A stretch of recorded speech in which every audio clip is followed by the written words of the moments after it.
Hi guys, welcome to Nora Christine Live.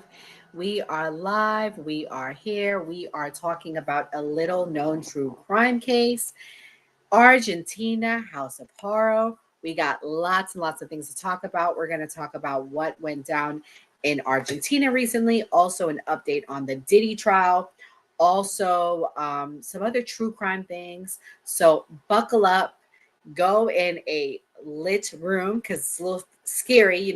We're going into October, and I'm going to call October True Crime Horror Month. So this month, my focus on the channel will be all true crime. I'm going to try to set up at least 2 streams a week. I'm committing to that for you guys. I got to get back to doing my content. I know many of you guys watch me on the New Party. I am the host and executive producer. So politics does take up a lot of my time, but true crime is my heart's passion. Reality TV is as well. So we got to get back into the housewives, but to stick to the theme of October being spooky, scary fall, Halloween time, we are going to lock in on true crime. So this story, I don't think a lot of people have heard of, so I'm excited to share it with you guys. And so this is what happened. 3 females, Brenda de Castillo, 20 years old, Morena Verde, 20 years old, and Laura Gutierrez, 15, disappeared on September 19, 2025 in Argentina, okay? They were allegedly lured with a promise of payment for attending a party. So basically, I'm gathering they were escorts. Instead, the women were taken to a house in Florencia Varela, which is in the outskirts of Buenos Aires, which is I believe the capital of Argentina. They were then tortured, unalived, and their bodies were disposed of by being buried, dismembered. Parts of the torture and schmurder were live streamed to a private social media group on Instagram and possibly other platforms with about 45 people as viewers. The criminals involved are believed to be part of a drug trafficking or narco network. The motive seems to be punishment/retribution. Allegedly, they're saying that the girls were possibly stealing smugs. They said small packages of cocaine from the gang. Guys, this is scary, scary, scary stuff. Okay, if you're watching, I need everybody to hit the like button. This is scary stuff. I can't believe that this is happening. So the remains. So guys, remember the date, September 19th. They went missing. Their remains were discovered on September 24th, several days after the disappearance. There was dismemberment and mutilation. One of the victims, Morena, reportedly had her fingers removed and an ear amputated. Another victim, the youngest one, the next one was Brenda, was stabbed. Her abdomen was cut open. This is scary. I want to show you what the girls look like. Guys, if you're watching, please hit the like button. I am going to share what the girls look like. If you're just joining in, this was a horror story that happened in Argentina. So pretty much this is the girls. This is Brenda. This is Morena. They were 20 years old. This is the crime scene in Argentina where they were found. We also have a clip, but I believe that's in Spanish, so we don't want to hear anything in Spanish because unless you guys speak Spanish, I don't, so I can't translate it, unfortunately. But yeah, guys. So basically, several arrests have been made. At least 4 people. Let me make sure that this is on the screen for y'all while I'm talking.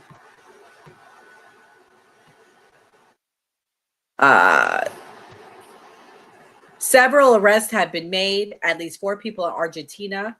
They said the alleged leader is a Peruvian national, age 20, who is now under arrest or wanted, depending on the latest update. Peruvian authorities are also involved because they believe that they may have moved bodies and extradition may be in play.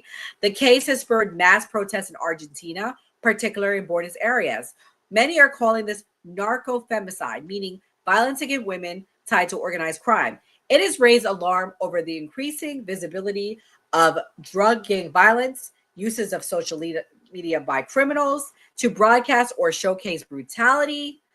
Guys, this is crazy. I mean, getting back to it, guys, they live streamed this. I'm going to share another tab, more information I found. This is the two young ladies. This is one of them. This is a video.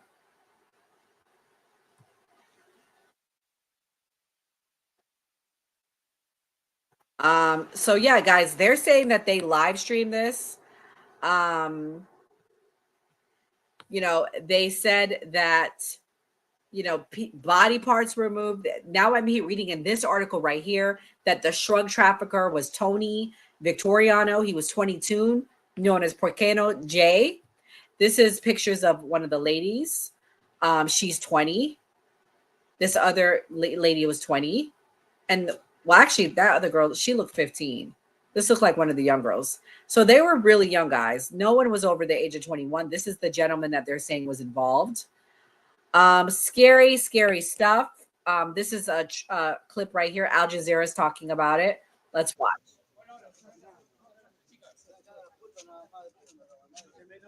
Ahí nomás, ahí nomás.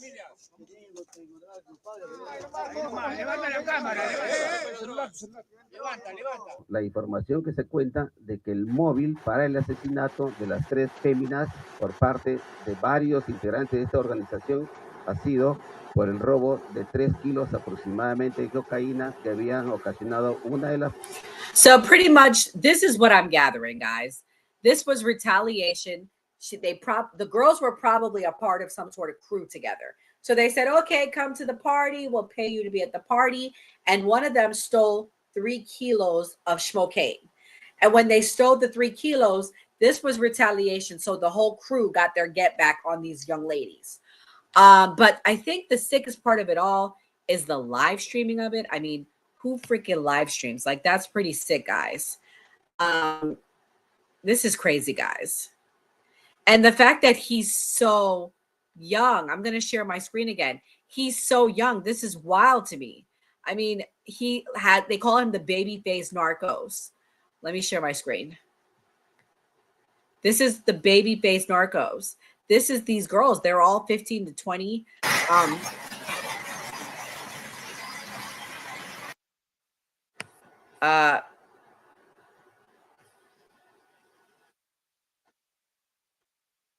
You know, they're pretty much saying that this is affecting us in America, because if you know, the president, you know, he has the war on the narcos war right now against Venezuela. So here we go.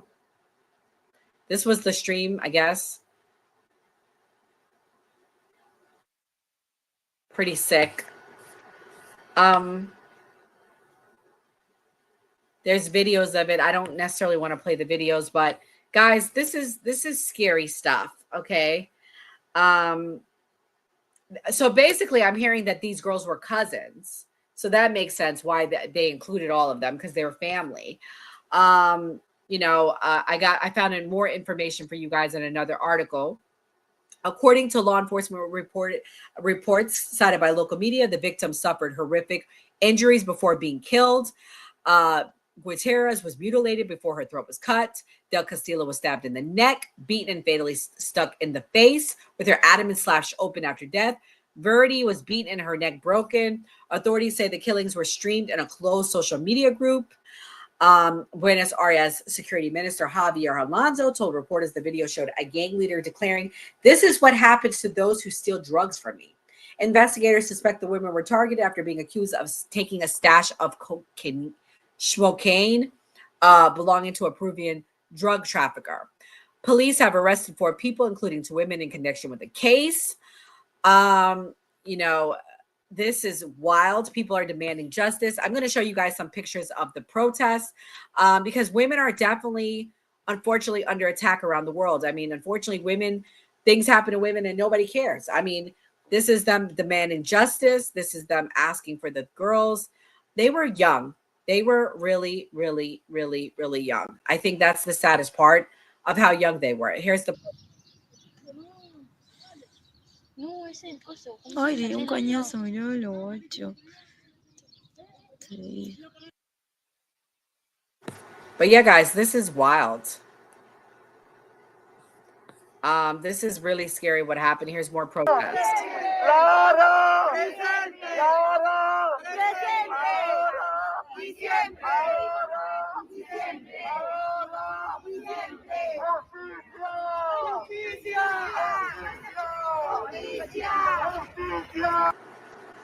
More pictures of the protest, guys. Justice for the women. That's what I believe the sign says. So yeah, I mean, lots is going on with these protests. Lots is going on with these young ladies. Very, very sad case. I want to know from you guys, what do you guys think of this? But yeah, very sad conclusion to this case. I got another update for you guys. Everybody watching, let's get the likes up. Hit the like button. As I stated before, for those of you just now joining in, we are having True Crime Month here on Nora Christine Live. We are going to be putting our focus on true crime. We are going to get back to the reality TV, but, you know, Big Brother has concluded. So we're probably doubling down on some Real Housewives. But I think a lot more of my fans are into the true crime stuff. So I think that'll be our focus moving forward on the channel. We might have some, we might go back to Housewives, guys. I might do a poll and see what you guys want. So shout out to all the new members. I really appreciate you guys rocking with me. We got a few new members, a lot of new members actually on the page. So for those of you guys new to joining, I appreciate you for joining. If this is your first live watching with me, hit the like button, subscribe, support the channel. This is a little known story we just did. We just covered about something that I don't think many people know about. So I'm trying to bring you guys stuff that is not really talked about in mainstream media. So I'm glad I was able to cover about those young ladies. The next story that I am going to cover is going to be giving you guys on the yogurt shop schmurders. Okay. Just getting some stuff together for it. One moment. So guys, we covered the yogurt shop schmurders. Okay. For those of you guys that may or may not know, the yogurt shop murders is a docuseries, I should say, on HBO. Okay. So the yogurt shop murders was a case that happened back in 1991, December 6, 1991, at an, I can't believe it's yogurt shop. I can't believe we had that, but nevertheless,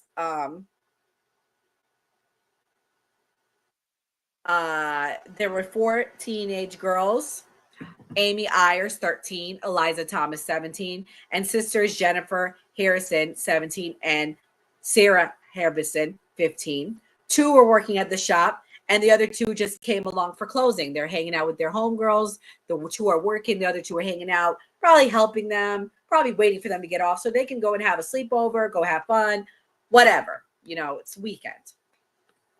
The girls were found bound, hands tied with their underwear, gagged, shot, execution style in the head, and then the building was set on fire. At least one victim, they're saying, was sexually assaulted. However, there was a group of young men that were wrongly accused before.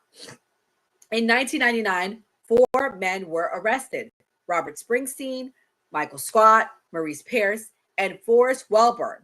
Springsteen and Scott were convicted. The convictions were later overturned by 2009 because DNA evidence excluded them. Their confessions were later argued to have been coerced. I wonder if they sued them, guys. I need to look into that. Like, were they able to sue and get some money back from that? Because that is wild, wild, wild, wild. Nonetheless, the new suspect is Robert Eugene Brashers. Okay. So guys, I did a short on this. It did okay. I didn't do that well. I was a little disappointed, but nonetheless, we find out that Robert Eugene Brashers, a man who died by suicide in 99 during a standoff with police in Missouri. Wow. Isn't that crazy? The year that those guys were getting convicted, he was getting unalived.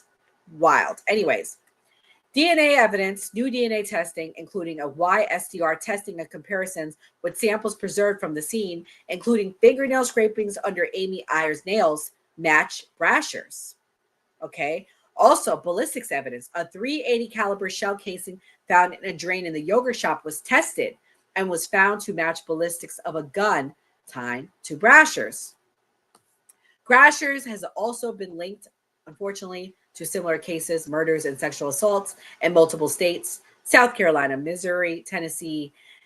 And these leaks helped reinforce investigators' beliefs that Brasher's most likely did the crime. I just think it's crazy. Thank God for DNA. Thank God that DNA can link people, because now we can stop these psychos. We can let them get caught. Yeah. Let's talk about the crimes that he was linked to. Okay. I want to share my screen before we move on and tell more about him. Guys, if you're watching, please hit the like button, support the channel, give me a like, share, and a follow. But in 1990, he was allegedly beat and strangled a woman in her bathtub. Okay. In 1991, in Austin, Texas, he allegedly killed the 14 girls in the yogurt shop murders. In 1997, in Memphis, Tennessee, he allegedly raped a 14-year-old. In 1998, in Porterville, Missouri, he allegedly shot and killed mother and 12-year-old daughter. This was a sick, sick, sick man. Okay. Sick, sick man. This is what he looked like. These were the girls that he unalived. What a creep. What a creep. These were the 4 girls. Again, this is him. Amy, Eliza, Jennifer, Sarah. Ugh. What a creeper. Okay, so I got more details. I'm going to keep reading. Guys, if you're liking this, please hit the like button. This is just sick, sick, sick. So his criminal record, as I stated before, includes assault, rape, murder in multiple states. He died in 1999 at the age of 40 by suicide during a standoff with law enforcement in Missouri. There is no known prior connection between Brasher's in Austin, Texas. So at the time, if you guys watched the docu-series, they basically were like on this manhunt, and you know, and they had these witch hunt. They were like trying to connect like they were trying to connect like other like witch, like people that do witches and rituals, trying to say that it was like from a ritual, but come to find out it was from this sick weirdo who probably doesn't do a witchcraft but was just a demon. I got a clip here, guys. His daughter reacts. I want to play that. Guys, if you're watching, please hit the like button. Let's watch this clip right here.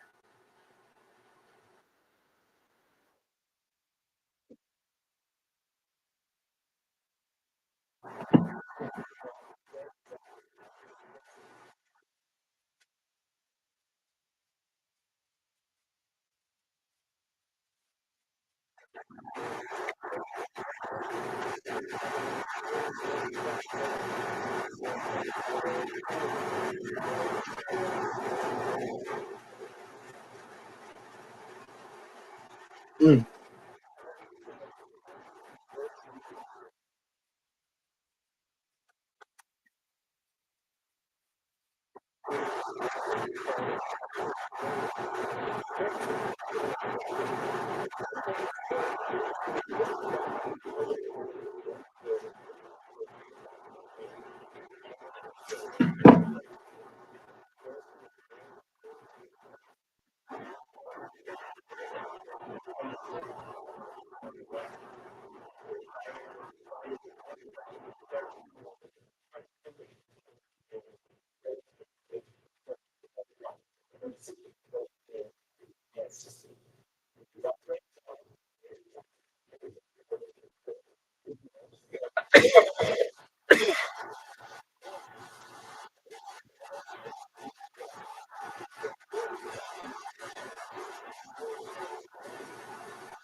All right, guys, that was kind of long, but long story short, that is the daughter of the one who, through DNA testing, has been found guilty of the yogurt shop murders. So motive is unclear. Why bashers would have targeted these girls in Austin and what his connection to the victims or the location is still very undetermined. It's not confirmed how or why Bashers was in Austin on the night of the murders. He was stopped at a border checkpoint near El Paso less than 48 hours after the crime, driving a stolen vehicle with a 30-80 cat pistol. That supports possibility he was traveling through. Investigators are still exploring whether he acted alone or had accomplices. Guys, I don't believe he acted alone. Tell me what you guys think. Hit the like button. Let me know your thoughts. Did he act alone? I honestly don't believe he acted alone. I believe he had accomplices. I believe he had people working with him. I know that's sad, but I think it's true, unfortunately. I believe he had a team of people. I don't believe he could kill 4 girls by himself. I just don't believe it. I don't see it. I don't see it. And they weren't like little girls. They were teenagers nonetheless.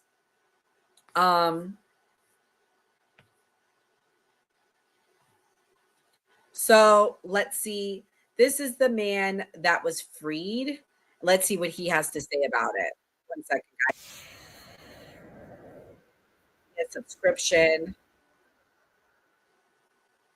I'm going to share my screen.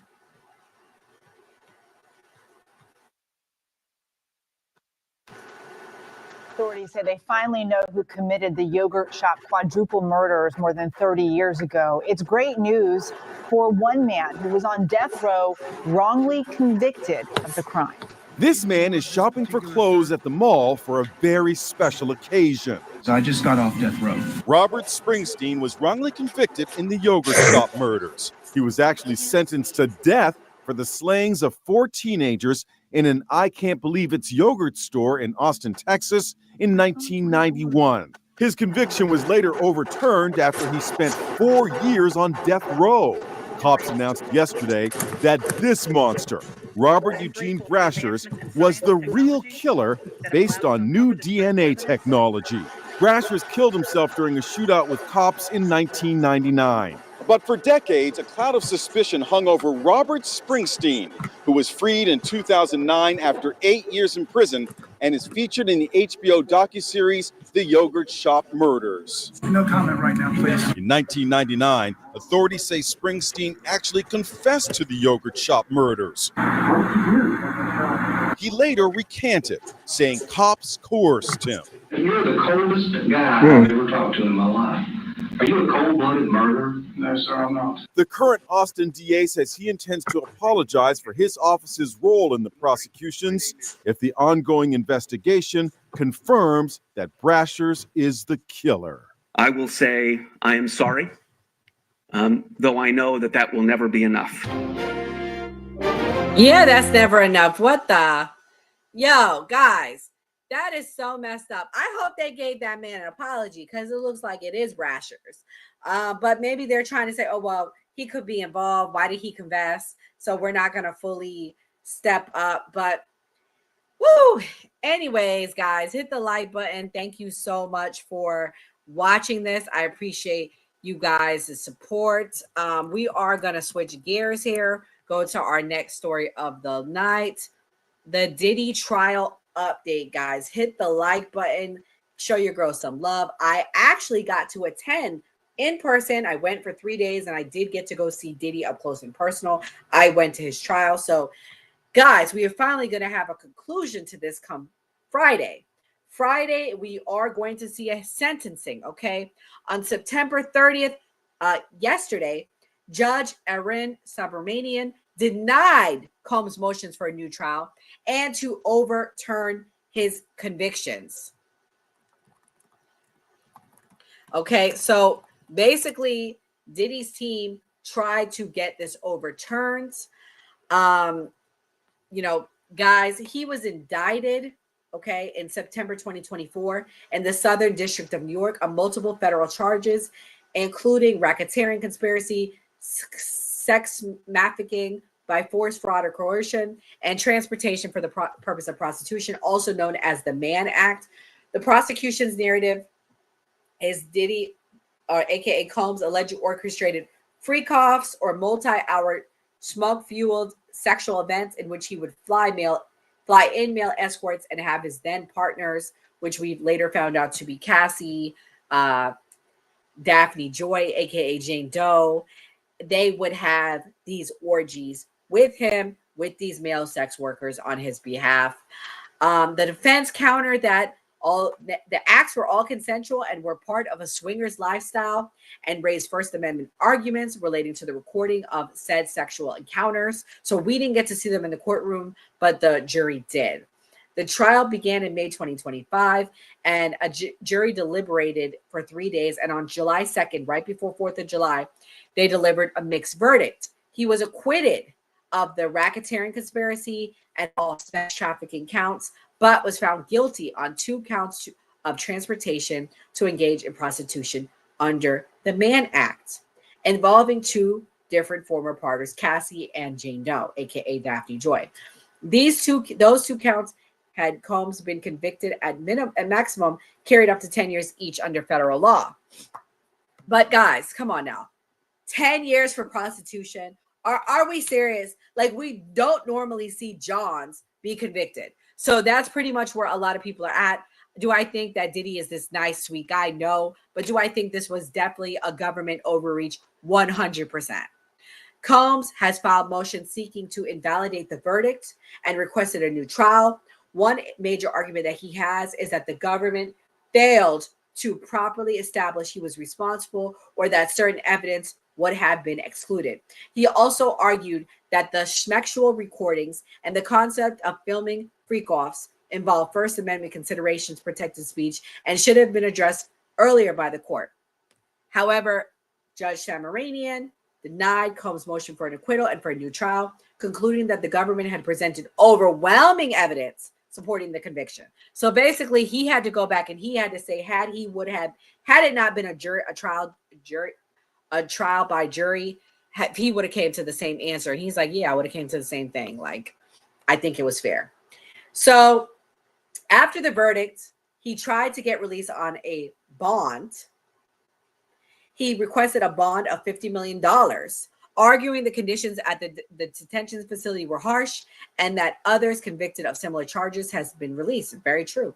The judge denied those requests, stating Combs had not convincingly showed he posed no danger. And what I think really messed up Diddy and why he is now being still seen as a threat, because a lot of these crimes with Cassie were like over 10 years old, was Daphne Joy, aka Jane Doe's testimony that he assaulted her as early as June 2024. So I think her saying that shows that he's still violent, because we heard a lot of violence between him and Cassie. He remains in jail, incarcerated right now as we speak at the Metropolitan Detention Center in Brooklyn, New York. However, Friday, we will know what will be the final sentencing the judge is going to sentence. Prosecutors are pushing for a sentence of 135 months. And I'm not great at math, as I'm sure you guys aren't either. That's 11 years and 3 months. They argue Combs remains unrepentant and highlighted a pattern of violence, coercion, or abuse, and threats towards partners, including Cassie Ventura. The government also requested a $500,000 fine in addition to incarceration. Their sentencing brief frames Combs' conduct as worthy of punishment, in line with other serious cases involving violence and intimidation. The defense is asking for no more than 14 months, which he would have got time served, because I want to say we're just now approaching 13 or 14 months now. So that's wild to me. They argue that Combs had engaged in retaliation, that he'd already been punished in jail, and that further imprisonment should be minimal. The defense also disputes that the evidence should lead to the higher sentences sought by the prosecution, contending the verdict was more limited than the prosecutors originally charged. They oppose allowing certain witnesses, i.e. Mia, who testified under pseudonym, to deliver victim impact statements at sentencing, arguing that she should not qualify under the law for that status with respect to the relevant convictions. So we are under watch. October 3rd. I wish I could go back, but I can't. Judge Tamaranian will decide between or somewhere between the range of that size proposed. He is not bound by either side's recommendation. The judge may also comment on Combs' conduct, the credibility of witnesses, the severity of the crime, and aggravating or mitigating factors such as prior violence. Combs is expected to speak the day of sentencing. His lawyers have indicated he wants to address the courts. Why he didn't take the stand? Bro, and I always said this, if you guys go back and watch my own streams, I said Diddy needs to take the stand. Maybe he would have been able to convince them otherwise. Diddy is a very charming, convincing guy. I don't know. He is the man. So I don't know, guys. This is crazy. I think it's really bogus. I don't know. I just think 11 years is overkill. That's just me. You guys may not agree. I just think it's just really overkill. Like 11 years is a lot. You know, everybody's saying that Trump might pardon him. I don't know. I'm very curious if he does. It's been a lot of overkill, you know. Very sad what happened to him. What happened to Cassie. It's unfortunate to the level of violence, especially because we saw that video in the hotel. I'm not going to say that he's an angel, like I said. However, this is getting a little bit ridiculous. Like, this is a long time. Like, I just don't think that that's fair. Like, that is a long time. 11 years. That's crazy. That's crazy. Let me see. I'm trying to play a video from Lauren. She's one of my favorite people. Hold on, guys. Guys, if you're watching, please hit the like button, tap the screen.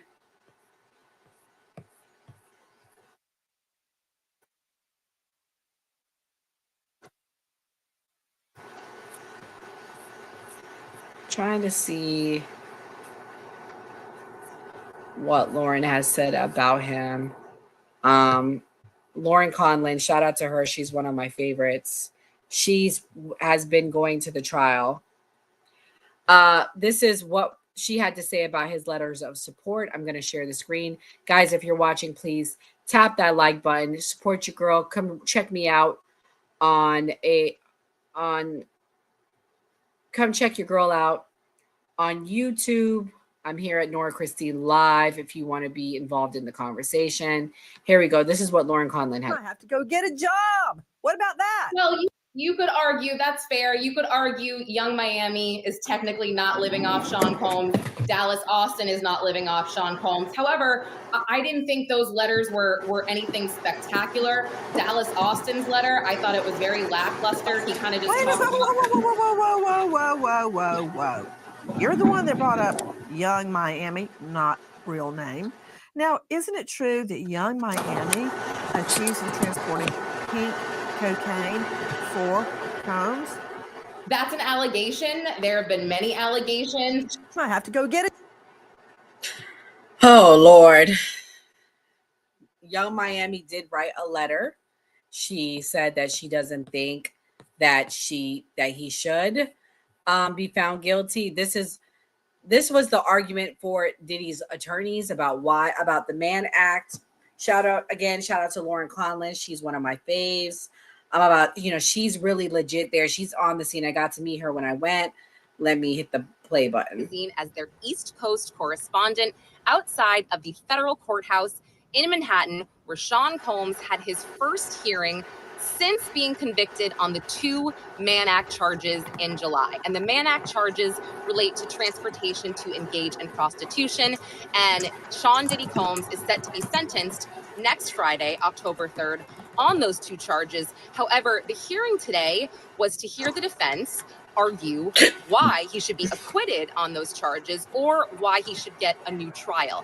And I also think a lot of the argument from the government and the defense, this will go into consideration for the judge when he's doing all of his sentencing guidelines. So before I get started on that, I want to just show you, these are 4 questions that the judge had asked the government to address. And they did address them. And Alexandra Shapiro, she argued against it. But some of just the big takeaways from today, I would say, something huge that Alexandra Shapiro dropped at the end. It was like a big quote. I made sure to write it down. She said, quote, "The Mann Act is racist and many judges and juries refuse to enforce it." She also said the history of the statute of the Mann Act is an embarrassment to the United States, and therefore our client should be acquitted on all of those charges. Now, the judge really wanted to know, from the government, what is your interest in pursuing prostitution and pursuing the Mann Act?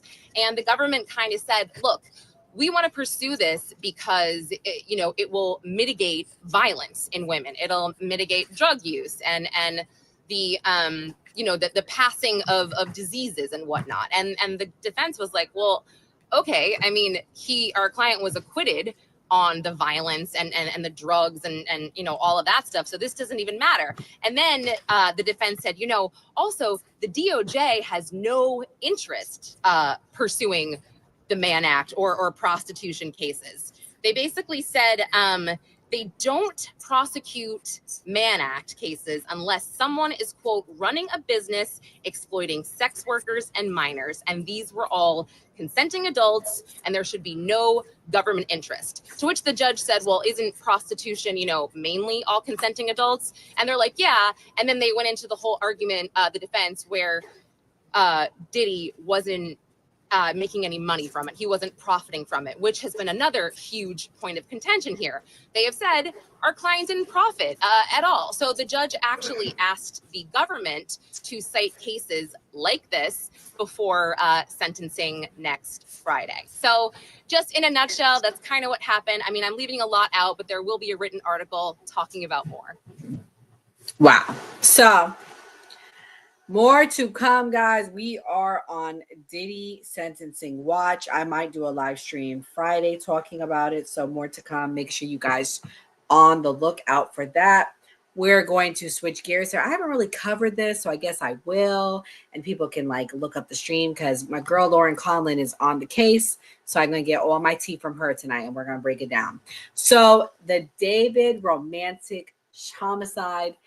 David is a viral artist on TikTok. I've never heard his music, but the kids like it. Okay. The kids love it. So David is, living this life. And according to sources, well, let me back up here, guys. Let me get you guys the tea because I'm jumping ahead here. Guys, if you're watching, please hit the like button. I'm going to get you guys all the tea. You guys might have heard on it. You might have never heard of it.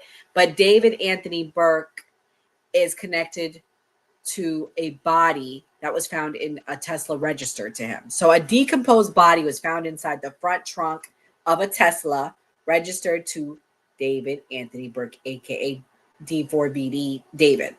The body is identified as Celeste Rivas Hernandez, a minor, 15 years old at the time she was discovered. However, she has been missing since April 2024 when she was 14.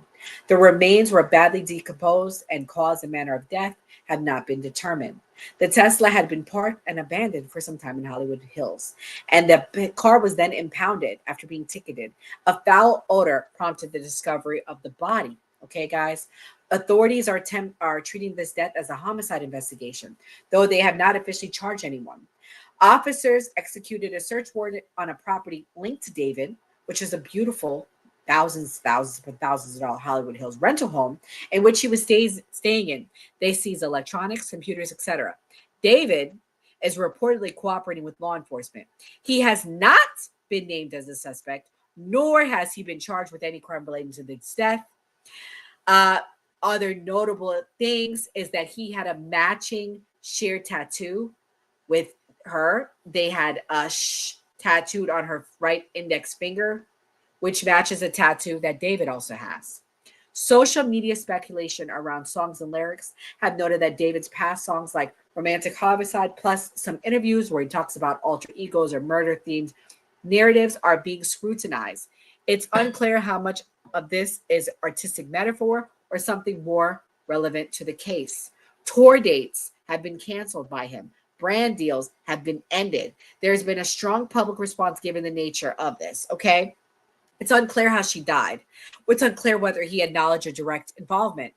I mean, that's what they keep saying. However, why the hell was he hanging out with this little girl? Like, when are we going to have justice for women and girls? I'm sorry. And I'm not a feminist, but I'm saying that because it comes a time where we need to stand up as women for all women and girls and say enough is enough. And again, here I am defending Diddy on the next, and I'm seeing this here, but those were consenting adults and nobody was unalive. This is clear to me, you know. According to the TMZ sources, friends of David and Celeste saw them out partying together, looking like a couple. These friends also say that Celeste had multiple fake IDs and they thought she was a USC student.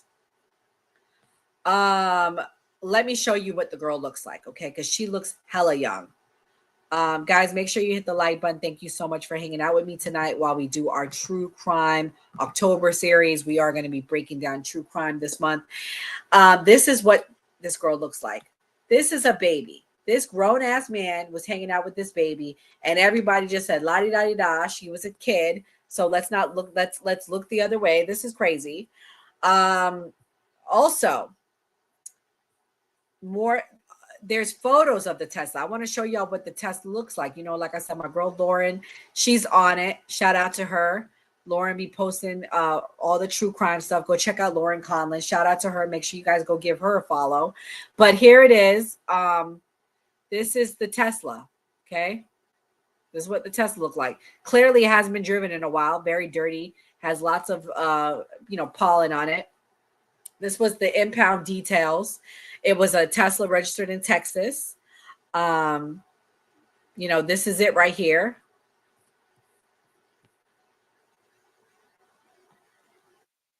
David's father, Lauren says, is a litigation support manager who oversees the technological and operations support for legal teams.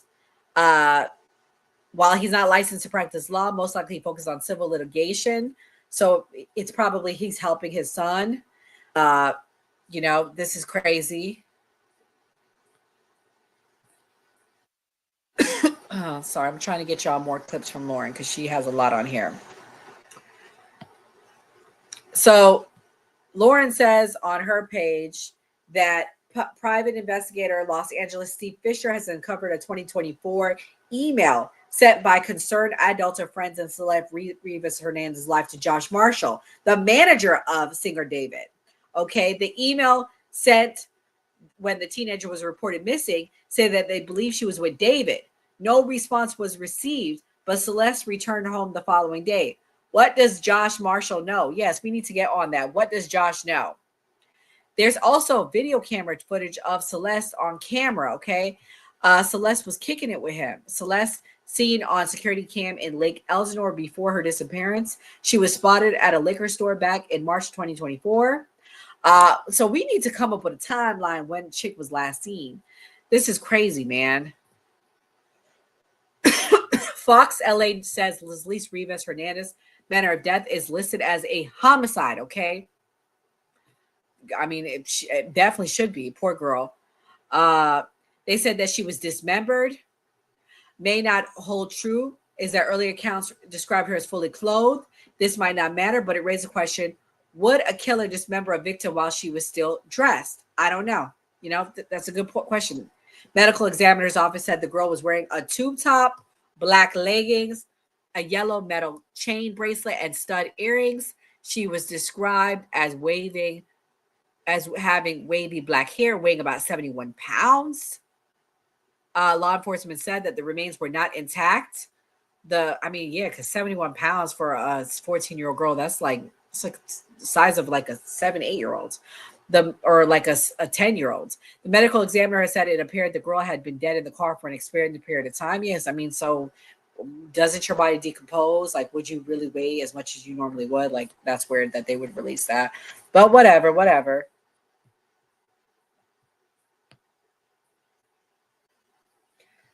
Oh man, guys, this is really sick. I want to know, what is Josh Marshall's involvement, the manager of him? he said he had zero knowledge of anything. He denies any involvement. He says that he doesn't know anything. But Josh, people came to you and they said that your person that you was managing was hanging out with a little girl and you looked the other way. I mean, if nothing else, you had culpability for being an aid and accessory to a minor hanging out with a grown man. I mean, if nothing else. It's funny how people don't know anything when the checks stopped rolling in, but when the checks was there, you looked the other way, and you probably did know something, I'm sure.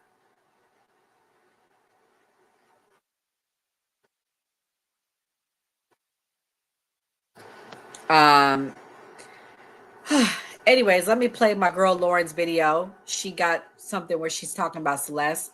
Shout out to everybody watching. Tap the like button. We're hanging out here. True Crime Wednesday, where we break all down all the true crime and do what we do in true crime, murder, conspiracies, true crime for the month of Halloween.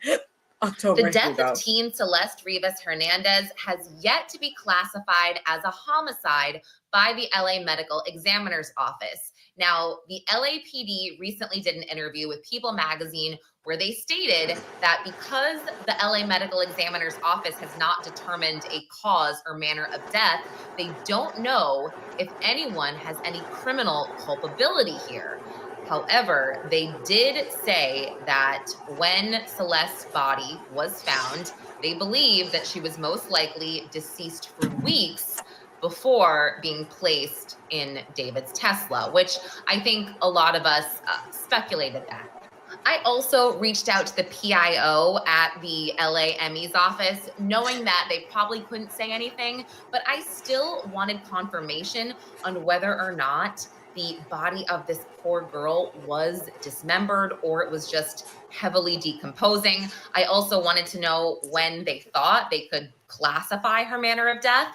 And the PIO wrote me back pretty quickly and just said, apart from the information available on the website, no additional details can be disclosed. Your request for the autopsy has been logged, and when you get the report, it will contain further information. Please keep in mind, the report takes a few weeks to be completed, and then she told me to go to law enforcement if I had any additional questions, which I will. I also want to add that LA Magazine, we reported first here that David's manager of Mogul Vision, Josh Marshall, or Interscope, he spoke out on a TikTok video denying quite a few things when it came to his knowledge of Celeste. He didn't mention Celeste by name at all, but he did say that he never received any type of email alerting him to the fact that Celeste was missing. She was a minor. And this has been alleged that an email was sent to him. Again, Josh denies that, vehemently denies that. He also said that he did not have any cars that were registered to him in California. It was also reported that there was a red Tesla that he was driving. So he wanted to clear that up, set the record straight. And he offered, again, a pretty heavy denial, knowing anything about David's personal life. He said he has a lot of clients, he works remotely, but you can check out that article on LA Magazine to get the full story. And we will keep you posted on everything relating to this heartbreaking case. Yeah, guys, it is definitely heartbreaking. It's really hard to watch. It's really hard to hear. But guys, more to come on that. We are going to be your one-stop shop for the month of October for true crime, horror stories. We might go back and look at some other famous true crime murders for the month of October. This is scary, spooky month. So we definitely got a lot coming for you. I am going to get back to the housewives at some point in time pretty soon. But for now, we're going to be focusing on true crime because it is October. Guys, if you have anything you'd like me to cover, please send me a message. Check your girl out. You can email me, norachristine26@gmail.com. But nevertheless, have a good night, guys. Thank you for hanging out. Welcome to Nora Christine Live. Live shows while we are sipping tea and serving truth. We dish out the hottest gossip and reality tea. We talk about everything from celebrity gossip and reality TV to current events and everything in between. We keep it real. If you like your tea with a side of sass and a little bit of shade, then this is a show for you. I'm your host, and please don't forget to like, share, and subscribe. You may know me as a co-founder, executive producer, and host of the New Party podcast. Every Friday, we drop a new episode at 9 p.m. Eastern Standard Time. So grab your cup of tea, sit back and relax because you're in for a treat.